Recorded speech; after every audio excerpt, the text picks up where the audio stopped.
Salam cerdas, Ibu, Bapak, Saudara-saudara yang saya hormati. Sesi membaca berita kali ini tidak seperti biasanya. Saya membacakan satu tulisan opini ya dari seorang ekonom, Bapak Dr. Yanuar Rizky. Yanuar Rizky ini dalam beberapa bulan terakhir ini cukup dikenal ya, luas di banyak podcast.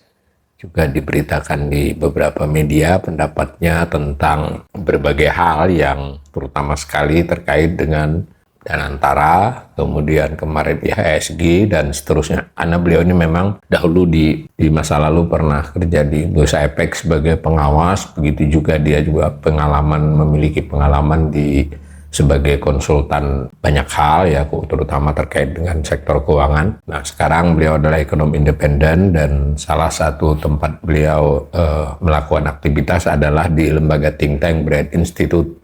Ini tulisannya saya bacakan di barisan data ya. Jadi judulnya, tarif Trump bisa berdampak besar pada pasar SPN dan kurs rupiah. Itu judulnya ya. Ditulis oleh Yanuar Rizky ini di paragraf pertama. Donald J. Trump secara resmi mengenakan tarif resiprokal kepada Indonesia sebesar 32% yang berlaku mulai tanggal 9 April 2025. Trump menyebut banyak negara termasuk Indonesia telah memanfaatkan negaranya Amerika Serikat maksudnya ya, secara tidak adil dalam perdagangan internasional. Pertimbangan atau sekurang-kurangnya klaim menurut Trump bahwa banyak perdagangan itu merugikan mereka, syarat-syarat perdagangannya, maka menjadi alasan buat Trump untuk menaikkan tarif ya, untuk menyeimbangkan itu dalam perspektif Trump. Tentu perspektif negara yang berlawanan tentu beda ya. Jadi ada tarif impor baru dengan untuk barang-barang yang akan masuk Amerika Serikat. Nah, salah satunya Indonesia dikenakan tarif 32%. Atas fenomena itu, berbagai pihak memberikan komentar. Kita semua bisa melihat di media massa, termasuk televisi, juga berbagai tulisan ya, terutama dari para ekonom, kemudian juga ada pelaku industri dan juga beberapa pejabat pemerintahan. Tapi sejauh ini belum menteri, melainkan jubir atau sekretaris menteri ya. Tapi hari ini tadi saya lihat sudah ada menteri yang mulai komentar. Tetapi intinya berbagai pihak itu komentar bahwa pengenaan tarif resiprokal itu akan berdampak terhadap ekspor Indonesia ke Amerika Serikat. Itu dulu karena itu langsung kan. Jadi tambahan tarif yang membuat harga-harga barang Indonesia dilihat dari sisi Amerika menjadi meningkat ya. Artinya dengan demikian ada potensi, ada risiko penurunan pembelian, permintaan di Amerika. Itu dampak yang banyak disebutlah berbagai komoditasnya ya. Komoditasnya misalnya Indonesia selama ini kan ada elektronik, tekstil dan produk tekstil, alas kaki, palm oil, karet, furniture, udang, dan produk-produk perikanan laut. Karena tarif juga dikenakan atas berbagai negara dan berbagai produk, itu kemungkinan, ini pendapat para yang banyak beredar ya, itu akan berdampak pada penurunan permintaan dari Amerika. Di sana juga ada inflasi kan. Dengan demikian, Indonesia dikhawatiri juga merupakan terdampak dengan ekspor yang menurun ke Amerika. Nah, bahkan di paragraf ketiganya tidak sedikit yang berpendapat kemungkinan serbuan barang impor yang sedang mencari tambahan akibat berkurangnya ekspor mereka ke Amerika. Nah, jadi maksudnya contoh yang paling ini adalah Cina, mungkin juga Vietnam, mungkin juga Thailand atau beberapa negara lain yang sebagian produknya itu pasar ke Amerika. Dengan kenaikan tarif di Amerika, maka dia cari juga pasar baru. Nah, Indonesia merupakan salah satu negara dengan penduduk besar, dengan permintaan yang cukup besar, itu bisa kebanjiran diserbulah oleh barang-barang tambahannya, barang-barang impor. Menurut Yanuar, sebelum kebijakan ini saja, peningkatan barang impor seperti tekstil dari Cina sudah terjadi 1-2 tahun ini ya, berdampak buruk bagi industri domestik. Ya, antara lain salah satu penyebab tutupnya beberapa industri tekstil. Kira-kira begitulah saya menafsirkan tulisannya Mas Yanuar ini. Nah, ditulis lebih lanjut, terlepas dari berbagai dampak terhadap perdagangan barang atau bahkan potensi perang dagang. Jadi karena perang dagang karena akan berbalas ya, sebagian negara mungkin melakukan retaliasi istilahnya, yang melakukan kebijakan balasan, mungkin menaikkan tarif terhadap barang Amerika yang ke mereka atau hal-hal kebijakan lainnya. Bisa juga terjadi kerjasama yang lebih intensif antara negara-negara yang sama-sama terdampak kan semacam itu. Nah, intinya ada perang dagang lah. Tetapi menurut Yanuar, kita harus memperhatikan hal lain dari kebijakan ini. Jadi bukan hanya soal itu, tetapi kebijakan Trump ini akan mendorong isu besar yang mendorong ketidakpastian di pasar keuangan global. Saya tambahkan sedikit komentar ya.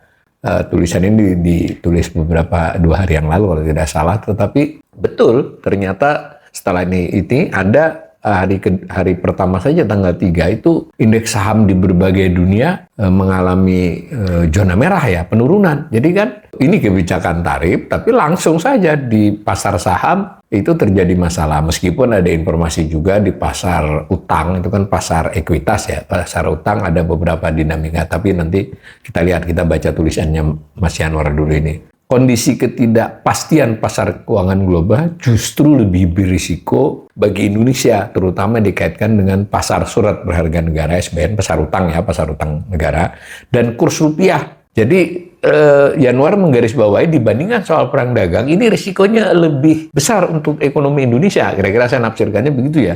Kebetulan beliau ini memang kawan diskusi saya, jadi sebagian saya tangkap di luar yang ditulis. Itu sebagai contoh, menurut Yanuar, peningkatan risiko turunnya harga SBN. Jadi ada potensi harga SBN turun ya. Harga SBN turun itu artinya yield-nya, bunga bersihnya itu naik. Pada akhirnya ini bisa berdampak pada kondisi keuangan perbankan dan juga dana asuransi serta pensiun. Mungkin saya tambahkan keterangan.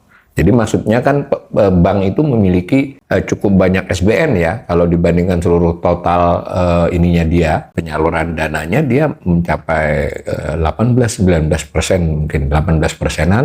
Dari sisi total kepemilikan SBN dia juga besar, udah mencapai lebih dari 10%. Nah itu kalau SBN harganya turun kan berarti di neracanya itu kan aset itu ya. Maka itu akan mengalami penurunan aset dia, jadi akan bisa berdampak kepada, kalau turunnya cukup drastis, itu sangat berdampak ya kepada neraca, pada kondisi keuangannya keseluruhan. Begitu juga dengan lembaga asuransi dan pensiun, semisal BPJS Ketenagakerjaan, itu kan kepemilikan yang secara keseluruhan ya, secara BPJS sebagai konsolidasi tenaga kerjaan, itu kepemilikan terhadap SBN mencapai 75% dari kelolaan 800 triliunnya. Berarti kan 700 triliun. Nah, kalau harga SBN turun, itu nilainya kan turun. Meskipun kalau dia pandai trading, mungkin ada dampak pada penghasilan kalau dia. Tapi kan ketidakpastian tidak selalu yield yang tinggi memberikan hasil yang baik kan. Karena soalnya ada trading ya. Sehingga prinsipnya terganggu keuangannya. Ini contoh radikalnya BPJS Ketenagakerjaan atau dana pensiun. Menurut Yanuar, hal ini sebetulnya disadari oleh pemerintah. Buktinya, siaran pers Kemenko Perekonomian tanggal 3 April, sehari setelah pengumuman Trump itu, justru ini salah satu yang digarisbawahi dari 5 paragraf itu, ada satu paragraf yang dikutip oleh Yanuar. Pemerintah Indonesia berkomitmen menjaga stabilitas yield surat berharga negara SBN di tengah gejolak pasar keuangan global pasca pengumuman tarif resiprokal Amerika Serikat. Ingat loh, ini bukan pernyataan Yanuar, ini pernyataan Kemenko Perekonomian. Bersama Bank Indonesia, pemerintah Indonesia juga terus menjaga stabilitas nilai tukar rupiah dan memastikan likuiditas falas tetap terjaga agar tetap mendukung kebutuhan pelaku dunia usaha serta memelihara stabilitas ekonomi secara keseluruhan. Jadi lihat, pemerintah selain soal perang dagangnya, ini yang digarisbawahi, ini berbahaya buat SBN dan berisiko buat kurs rupiah. Itu bukan dari saya atau bukan dari Yanuar, saya bacakan aja. Yanuar mengutip pemerintah, dan Yanuar sadar dari awal, Yanuar salah seorang ekonom yang mengingatkan risiko terbesar itu adalah ini, selain soal dagang. Bahkan ini menurut Yanuar lebih berisiko dibandingkan soal perang dagangnya sendiri. Nah, sementara itu kata Yanuar, kebijakan Trump mesti dilihat sebagai upaya mempertahankan atau memperkuat dominasinya dalam ekonomi dunia. Trump ini melakukan perang isu kalau menurut Yanuar. Dengan demikian dia melakukan berbagai kebijakan selain tarif untuk bernegosiasi kepada seluruh dunia agar dia tetap bisa mempertahankan dominasinya. Jadi jangan ada adidaya lain yang sekuat dia. Cina misalnya. Dalam konteks tersebut, menaikkan tarif pasti bukan satu-satunya langkah. Nah, apalagi langkah itu berpotensi adanya retaliasi dari negara lain, perlawanan. Menurut Yanuar bersama aktor lainnya, aktor lainnya itu pelaku pasar besar seperti hedge fund, The Fed sendiri dan berbagai hal, karena dia adalah negara yang cukup kuat ya dalam konteks ekonomi dunia, itu bisa dilakukan. Nah, itu dia akan cari keuntungan untuk Amerika. Nah, berdasar pengalaman era Trump yang pertama ini diingatkan oleh Yanuar, itu kebijakan itu terdukung oleh pelaku besar hedge fund waktu itu, namanya Paul Singer, salah satu yang dari Elliott Management. Jadi bukan Soros ya ini, tapi adalah Paul Singer. Nah, ini dia lebih ahli di big short soal government bond, jadi lebih ahli di surat utang negara. Waktu itu, menurut Yanuar di tulisannya ini, itu berakibat penurunan harga surat utang di berbagai negara. Nah, yang paling terdampak adalah Argentina. Sampai Argentina mengalami gagal bayar. Di paragraf itu diingatkan juga, sebenarnya Indonesia juga terdampak. Tetapi waktu itu rupiahnya melemah, tetapi tidak seradikal kenaikan yield, sehingga kondisinya tidak jadi lebih buruk. Nah, saat ini menurut Yanuar di paragraf selanjutnya, rupiah ini justru lemahnya lebih kuat, maksudnya lebih lemah ya. Nah, sudah short pada level 16.700, kalau di tulisan ini kemarin malam sudah 17.000 ya, bukan di Indonesia, di pasar short di luar.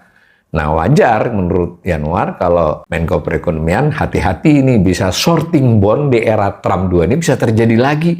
Dan kondisi SBN Indonesia bisa cukup parah kalau kemudian juga berdampak. Bukan juga ya, memang itu paralel, itu saling berhubungan. Kalau selisih hasil di pasar utang dengan di kurs volatilitasnya sedemikian rupa, maka akan ada dinamika volatilitas yang berkelanjutan. Nah, ingat, Brasil jadi gagal bayar utang. Sebelumnya dalam konteks yang sedikit berbeda, karena waktu itu pasar modal belum secanggih sekarang, mungkin 80-82, Meksiko juga gagal. Nah, penulis berpendapat, Yanuar maksudnya, salah satu langkah mitigasi adalah memotong belanja dan mengurangi defisit. Jadi dalam kondisi begini, Yanuar setuju nih bahwa ada efisiensi yang kurang, terutama memotong. Tetapi implisit dari paragraf yang beliau tulis, itu benar-benar pemotongan yang tepat, bukan realokasi. Jadi bukan sekedar dipindah lalu belanjanya tetap besar dan tidak efisien, gitu loh. Tapi benar-benar seperti yang justru dilakukan oleh Amerika saat ini untuk kasus Indonesia sendiri.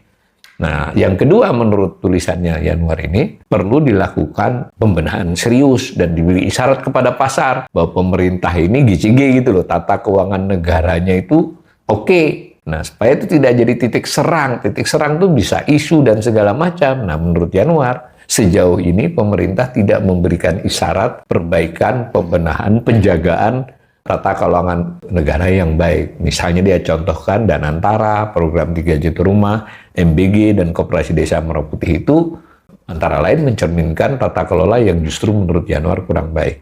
Dan ini agak berbahaya di depan. Nah, sekedar tambahan, tulisan Yanuar ini ada di portal Barisan Data. Barisan Data ini sebuah portal yang memang khusus tentang ekonomi, tapi tidak news ya, tidak straight news, tapi menampung opini-opini seperti Yanuar. Saya sendiri paling sering nulis di sini. Begitu juga indikator-indikator ekonomi disajikan di sana untuk para pembaca, jadi bukan news. Demikian, mudah-mudahan tulisan Yanuar dan juga Barisan Data sebagai portal ini bermanfaat buat ibu bapak, saudara-saudara semua.